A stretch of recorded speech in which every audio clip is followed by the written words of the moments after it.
আমাদের লক্ষ্যমাত্রা 3 দিনে প্রায় 33,942 টন বর্জ্য অপসারণ করা। কোরবানির বর্জ্য অপসারণ কার্যক্রম ও হাটের কার্যক্রম নগর ভবনের কেন্দ্রীয় নিয়ন্ত্রণ কক্ষ থেকে সার্বক্ষণিক মনিটরিং করা হবে।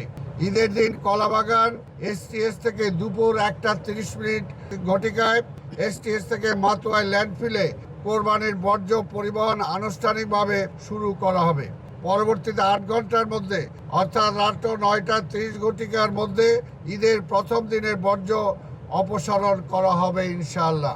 আমাদের লক্ষ্যমাত্রা 3 দিনে প্রায় 33,942 টন বর্জ্য অপসারণ করা। প্রথম দিনে প্রায় 15,935 টন, দ্বিতীয় দিনে প্রায় 11,776 টন ও তৃতীয় দিনে 6,231 টন বর্জ্য অপসারণের পরিকল্পনা রয়েছে।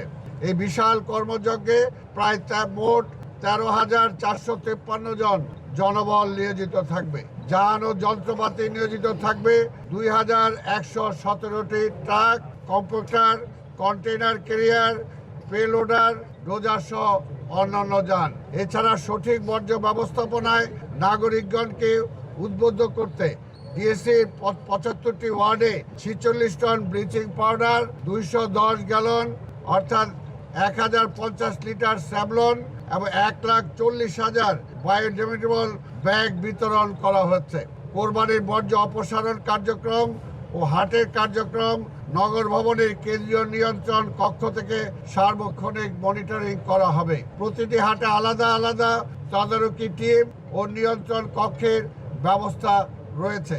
প্রতিটি হাটে আইন শৃঙ্খলা রক্ষায় নির্বাহী ম্যাজিস্ট্রেট নিয়োজিত থাকবেন। মেডিকেল টিম ও জরুরি সহায়তা টিম প্রস্তুত থাকবে। সিটি কর্পোরেশনের 75টি ওয়ার্ডের সিটি কর্পোরেশন কর্তৃক কোরবানির স্থান নির্ধারণ করা হয়েছে। নির্ধারিত স্থানে কোরবানি করুন। কোরবানির পশুর বর্জ্য ব্যাগে ভরে নির্দিষ্ট স্থানে রাখুন যেন পরিচ্ছন্ন কর্মকর্মীরা সহজে সংগ্রহ করতে পারে।